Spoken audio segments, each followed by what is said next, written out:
নমস্কার সবাইকে, কেমন আছো তোমরা সবাই? আশা করছি খুব ভালো আছো। আজ আমি একটা নতুন রেসিপি নিয়ে চলে এসেছি, সেটা হচ্ছে চালের গুঁড়ো দিয়ে তৈরি ভাপা পিঠে।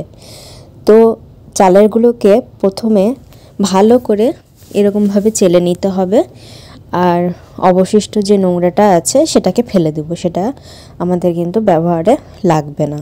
আর এটাকে অবশ্যই চেলে নিতে হবে, না চেলে নিলে তখন পরে অসুবিধা হতে পারে। আর আমি এখানে হালকা গরম জলের মধ্যে 1 চামচ লবণ দিয়েছি।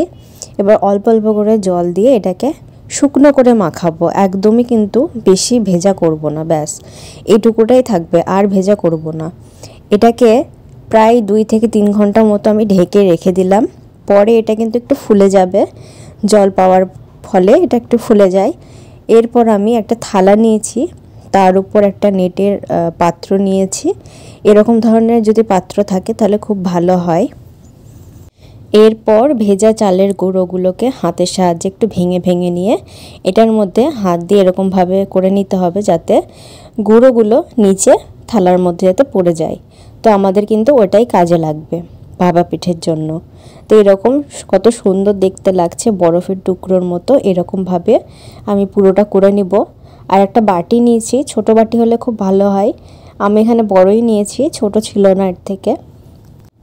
বাটিটার মধ্যে প্রথমে শুকনো চালের গুঁড়ো একটু মাখিয়ে নেব, তারপর এই ভেজা চালের গুঁড়োটা দিয়ে দিচ্ছি। হাত দিয়ে হালকা করে চেপে চেপে নেব, খুব জোরে জোরে চাপবে না, নাহলে পরে ছাড়তে চাইবে না তখন। হাত দিয়ে হালকা হালকা করে চেপে নিচ্ছি। এরপর এটার মাঝখানে দিয়ে দেব হচ্ছে কিছুটা গুড়। এখানে কোনো চিনি আমরা ব্যবহার করব না, এটা গুড় দিয়েই বেসিক্যালি করে, তো সেই জন্য গুড় দিয়ে খেতেই বেশি ভালো লাগে। যতটা পরিমাণ দেওয়ার ইচ্ছে ততটা গুড় দিয়ে দেওয়ার পর আবার এটাকে ওই একই চালের গুঁড়ো দিয়ে আমি ঢেকে দেব।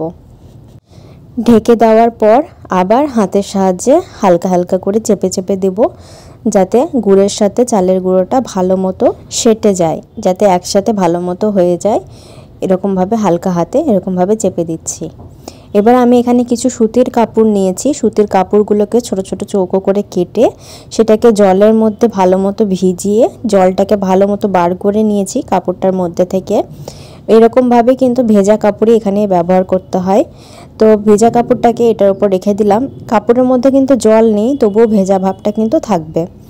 এবার এটাকে খুব ভালো মতো টাইট করে মুখের দিকে এরকমভাবে টেনে ধরতে হবে, আর তারপর এটাকে উল্টিয়ে দিতে হবে, যাতে বাটির মধ্যে থাকা সমস্ত চালের গুঁড়ো আর গুড়টা যাতে এটার মধ্যে ওই একই শেপে যাতে চলে আসে, এরকমভাবে ঠিক। এবার এটাকে কাপড়টা দিয়ে ভালো মতো ঢেকে দিতে হবে। এরকম আমি আরও 2টো বানিয়ে নিয়েছি। আর এমন পাত্র নিতে হবে যেখানে ফুটো ফুটো থাকবে, ভাপে যাতে সিদ্ধ হতে পারে সেরকম।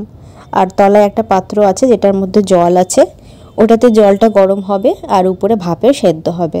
এই ভাপা পিঠাটা বেসিক্যালি 5 থেকে 7 মিনিটে তৈরি হয়ে যায়, কিন্তু আমার এই পিঠাগুলোর সাইজটা অনেকটাই বড়, সেই জন্য আমি এটাকে 15 মিনিট রেখেছিলাম। 5 মিনিট হাই ফ্লেমে আর 10 মিনিট লো ফ্লেমে। তো রেডি হয়ে গেছে। একটুখানি এমনি ছেড়ে দেওয়ার পর, মানে 2 মিনিট এমনি রেখে দেওয়ার পর কিন্তু এটাকে খুলবেন, তা না হলে সঙ্গে সঙ্গে খুলতে গেলে কিন্তু ভেঙে যেতে পারে।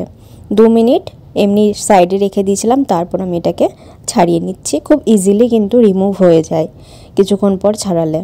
তো দেখেন কত সুন্দরভাবে তৈরি হয়ে গেছে, আর ভেতরকার গুড়টাও কিন্তু গলে গেছে, যেটা ওপর থেকেও কিছুটা বোঝা যাচ্ছে। ঠিক এইভাবেই আমি সবকটাকে বানিয়ে নিয়েছি। এটা আর একটা দেখুন কত সুন্দরভাবে তৈরি হয়েছে। তো সঙ্গে সঙ্গে খুলবেন না, 2 মিনিট রাখার পর খুললে কিন্তু খুব ভালো হয়। এটাকে আমি আপনাদেরকে ভেঙে দেখাচ্ছি কতটা সুন্দর হয়েছে ভেতর থেকে। আর এটার মধ্যে যেহেতু চিনি ব্যবহার করা হয় না, সেই জন্য সুগার পেশেন্টও কিন্তু এটা খেতে পারে, হেলদিও হয় আর খেতেও খুব টেস্টি হয়। আর এটার জন্য বেশি কিছু ঝামেলাও লাগে না, যে দুধে ফোটাতে হবে, একভাবে নাড়িয়ে যেতে হবে, এরকম কোনো ব্যাপারও নেই। সেই জন্য খুব সহজ এবং টেস্টি খাবার এটা। অবশ্যই বাড়িতে বানাবেন। আর দেখুন ভেতরটা কত সুন্দর গলে গেছে গুড়গুলো। তো আমার তো রেডি হয়ে গেল ভাপা পিঠে এই শীতের জন্য। তো তোমরাও এই শীতে, এখনও অনেক দিন শীত বাকি আছে, তোমরাও এই পিঠেটা বানিয়ে বাড়িতে ট্রাই করো আর কমেন্ট করে জানিও। সবাই ভালো থেকো।